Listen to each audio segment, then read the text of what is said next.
guys and welcome to my YouTube channel. This is me Sajawal San and today we will discuss about the part 2 of branches of physics.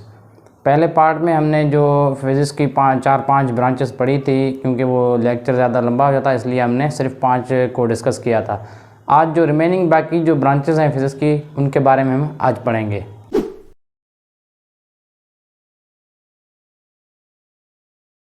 जैसे जो हमारी next जो branch है वो है nuclear physics. Nuclear physics में हम किसके बारे में पढ़ते हैं? It concern with the structure, properties and reaction of the nuclei of an atom. इस ब्रांच में जो हम पढ़ते हैं वो किस चीज़ के बारे में पढ़ते हैं? Structure, properties and reaction of an nuclei of an atom. मतलब जो एटम की न्यूक्लियाई हैं, मीन्स न्यूक्लियस जो है, उनके बारे में पढ़ते हैं हम, उनकी स्ट्रक्चर के बारे में कि वेदर उसकी स्ट्रक्चर कैसे है या उसकी प्रॉपर्टीज़ क्या हैं, वो कैसे बिहेव करते हैं या उनमें कौन से रिएक्शन होते हैं। तो इन सब चीज़ों के बारे में हम पढ़ते हैं न्यूक्लियर फिजिक्स में। मीन्स सिंपल हम न्यूक्लियस के बारे में इसमें पढ़ते हैं। न्यूक्लियस, जैसे न्यूक्लियस पे प्लस चार्ज होती है, इनके बारे में। मीन्स इसके अंदर जो मौजूद जो कंस्टिट्यूएंट ऑफ मैटर्स हैं वो कौन से हैं? जैसे प्रोटॉन है, हमने पहले भी पढ़ा, प्रोटॉन है, न्यूट्रॉन है, सही है। और इन दोनों को अगर हम मिला के कंबाइन जो स्टडी करते हैं, दोनों को कंबाइन करके एक टर्म लेते हैं, वो करते हैं न्यूक्लियंस।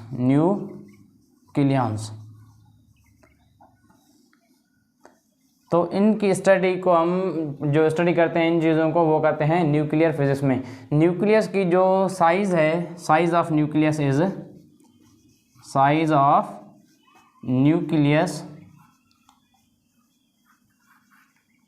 10⁻⁻15 मीटर, सही है। ये है हमारी न्यूक्लियस की size.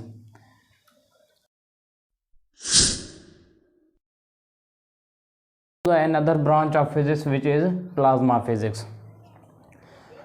What plasma is the fourth states of matter. Means matter की जो हमने पीछे 3 स्टेट्स पढ़ी हैं, जैसे सॉलिड है, लिक्विड है, क्रिस्टल है, इसी तरीके से मैटर की मतलब जो मॉडर्न फिजिक्स में हमने काफ़ी सारी ब्रांचेस जो हैं वो डिस्कवर हुई हैं या उनको मतलब जाना गया है। जैसे कि एक प्लाज्मा फिजिक्स उनमें से एक है। जैसे लिक्विड क्रिस्टल डिस्प्ले, जैसे हम घरों में LCD यूज़ करते हैं, उसकी स्क्रीन पर अगर हम टच करते हैं तो हमें एक लिक्विड टाइप जो है वो मटेरियल फील होता है। तो मीन्स वो भी एक स्टेट्स की मैटर है, जैसे लिक्विड क्रिस्टल डिस्प्ले। और ये जो हमारी है ये भी एक स्टेट है मैटर की, plasma. It concern with the properties of highly ionised atoms forming a mixture of bare nuclei. Means bare nuclei means a nuclei without electrons and electrons.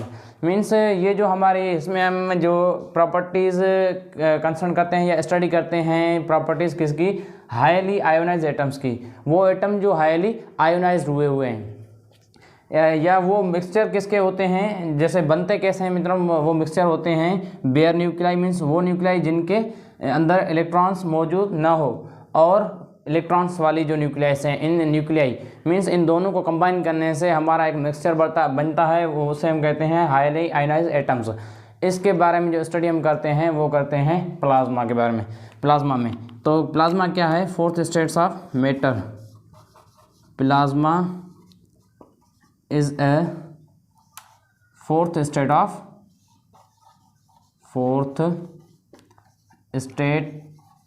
Of matter. Plasma की अगर हम example लें कि plasma में कहाँ जो पाई जाती है, ये जो स्टेट है मैटर की कहाँ पाई जाती है, तो आप सन को देख लें। सन की जो इंटेंस मतलब लाइट जो है वो, या सन की जो बिहेवियर है या स्ट्रक्चर है, उसको हम कहेंगे अपना ये प्लाज्मा। सन एग्जांपल हैं, एग्जांपल्स सन, और दूसरी है lightning,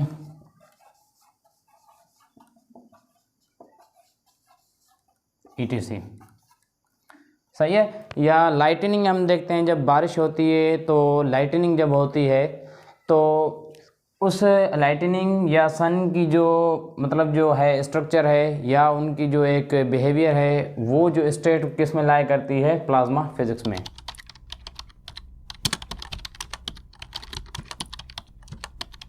Come to the another branch of physics, which is astrophysics. It concerned with the study of the physics of the astronomical objects और astronomical bodies.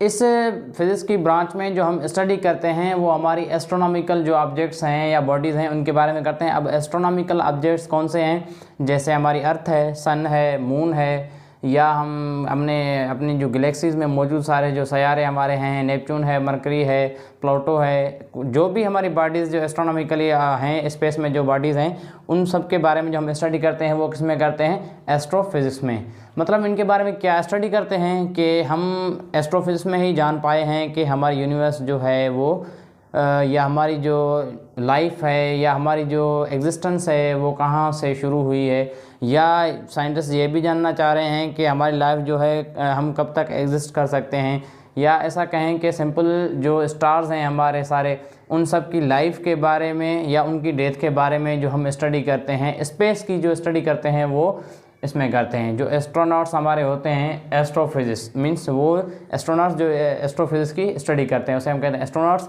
और वो स्टडी सारी इनकी means life and deaths of, इनमें जो हम study करते हैं वो life and deaths of stars, life and death of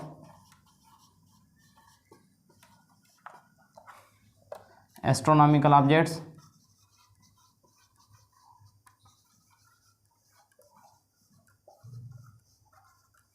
जैसे कि सन,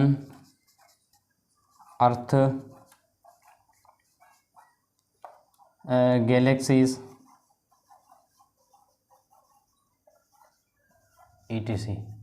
मीन्स सारी जो भी हमारे स्पेस में ऑब्जेक्ट्स आते हैं या बॉडीज आती हैं उन सब की स्टडी जो हम करते हैं, स्पेस की स्टडी जो करते हैं, द स्टडी ऑफ स्पेस ऐसे भी कह सकते हैं इसको कि स्टडी ऑफ स्पेस। जो सारी स्पेस की स्टडी करते हैं वो हम करते हैं एस्ट्रोफिजिक्स में। Come to the another branch of physics which is particle physics. Particle physics का दूसरा नाम है high energy physics. It concern with the study और deals with the study of properties, relationship and interaction of subatomic particle. इस physics की branch में जो हम स्टडी करते हैं वो किन चीज़ों के बारे में करते हैं, जो सब एटॉमिक पार्टिकल जो कंस्टिट्यूएंट ऑफ मैटर हैं, मतलब मैटर जिन चीज़ों का बना हुआ है, या ऐसा कहें कि जो पार्टिकल्स जो मैटर के अंदर मौजूद हैं उनकी प्रॉपर्टीज़, उनके रिलेशनशिप और उनके बीच में जो इंटरेक्शन है कि वो कैसे एक आपस में जो है जुड़े हुए हैं या इंटरेक्ट किए हुए हैं, उन सब के बारे में जो हम पढ़ते हैं वो पढ़ते हैं हमारे पार्टिकल और हाई एनर्जी फिजिक्स में। अब मैटर के कंस्टिट्यूएंट कैसे कौन से हैं, जैसे प्रोटॉन है, इलेक्ट्रॉन है, न्यूट्रॉन है, ये क्या है, कंस्टिट्यूएंट ऑफ मैटर है, मतलब मैटर के अंदर मौजूद जो पार्टिकल्स हैं। अब ये हम फर्दर इसमें स्टडी करते हैं इनके बारे में, ठीक है, कि मैटर किसका बना हुआ है। फर्दर इसके बारे में कि जो प्रोटॉन है वो किसका बना हुआ है, या जो इलेक्ट्रॉन है वो किसका बना हुआ है, या न्यूट्रॉन जो है वो किसका बना हुआ है, इसके बारे में हम पढ़ते हैं। जैसे ये मतलब दो फैमिलीज़ हैं, एक क्वार्क्स फैमिली, प्रोटॉन जो हमारा बना हुआ है वो क्वार्क्स का बना हुआ है, न्यूट्रॉन भी हमारा क्वार्क्स का बना हुआ है,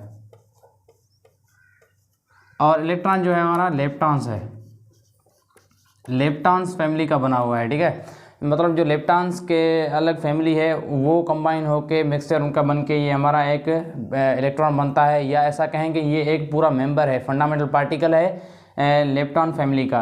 और ये क्वार्क्स फैमिली के जो प्रोटॉन और न्यूट्रॉन हैं ये बिलोंग्स करते हैं क्वार्क्स फैमिली से। और ऐसे ये हमारा जो इलेक्ट्रॉन है ये हमारा फंडामेंटल है, फंडामेंटल पार्टिकल्स। और क्वार्क्स जो हमारे हैं ये हमारे क्या हैं, कंपोजिट पार्टिकल हैं, कंपोजिट पार्टिकल। मतलब इलेक्ट्रॉन जो है वो किसी और चीज़ का फर्दर बना हुआ नहीं है। जितना स्टडी किया हुआ है साइंटिस्ट ने कि इलेक्ट्रॉन जो है वो फर्दर कटेबल नहीं है, मींस वो जो है किसी और चीज़ का बना हुआ नहीं है।